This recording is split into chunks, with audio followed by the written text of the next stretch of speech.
দেখ, আগে হঠাৎ করে হুজুর হয়ে গেছে। খালায় আগে আমাকে লগে বিড়ি টানতো, এখন সবকিছু ছেড়ে নামাজ কালাম পড়া শুরু করছে। কাহিনী কি মামা বলতো? হঠাৎ করে ধর্মকর্ম শুরু করলো? ও কি টাকা টাকা খাইলো নাকি? সালামু আলাইকুম। নামাজের সময় গেছে, চল বন্ধুরা নামাজ পড়ে আসি। আরে যা, তুই আমাদের প্যান্ট না পাক। যা। মামা, তোর ছাগলের মতো দাড়িগুলোতে তো তোরে হেভি লাগতেছে। ইন্নালিল্লাহ, তুমি এটা কি বললা?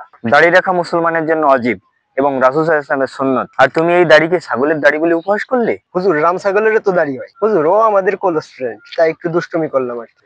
দোস্ত, তুই মাইন্ড করছিস? শোনো, এটা ও মাইন্ড করা না করার কোনো বিষয় না।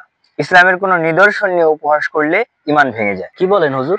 হ্যাঁ, এটাই বিধান। দেখেন দেখেন হুজুর, রাস্তা দিয়ে মনে হচ্ছে এটা কালো তাবু হেঁটে যাচ্ছে। এটাকে আমার কাছে ইসলামী বাড়াবাড়ি মনে হয় হুজুর। ইন্নালিল্লাহ, এটা তুমি কি বলো? এটা তো ইসলামের ফরজ বিধান। হুজুর, এটা তো আদি যুগের বিধান। এই আধুনিক যুগে কি এসবের দরকার আছে কোনো? এই গরমে এগুলা নারীদের দরকার আছে? আচ্ছা শোনো, ইসলামের বিধান কখনো পুরাতন হয় না।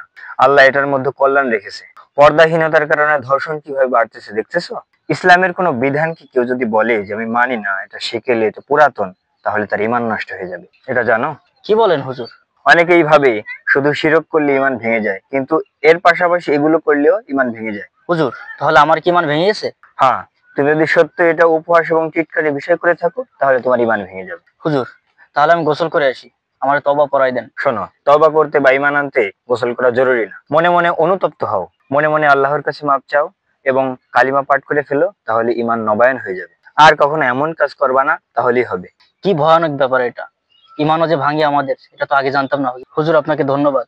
আপনি না বোঝাইলে তো আমি কাফিরি হয়ে যাইতাম। চলো, মাগরিবের সময় হয়ে গেছে, আমরা নামাজ পড়ে আসি। ইসলামী বিধান বা নিদর্শন নিয়ে ঠাট্টা মশকারি বা উপহাস ঈমান ভঙ্গের কারণগুলোর মাঝে একটি কারণ। তাই আমরা ঈমানের ব্যাপারে সচেতন হই এবং আমাদের ঈমানগুলোকে প্রতিনিয়ত নবায়ন করতে থাকি।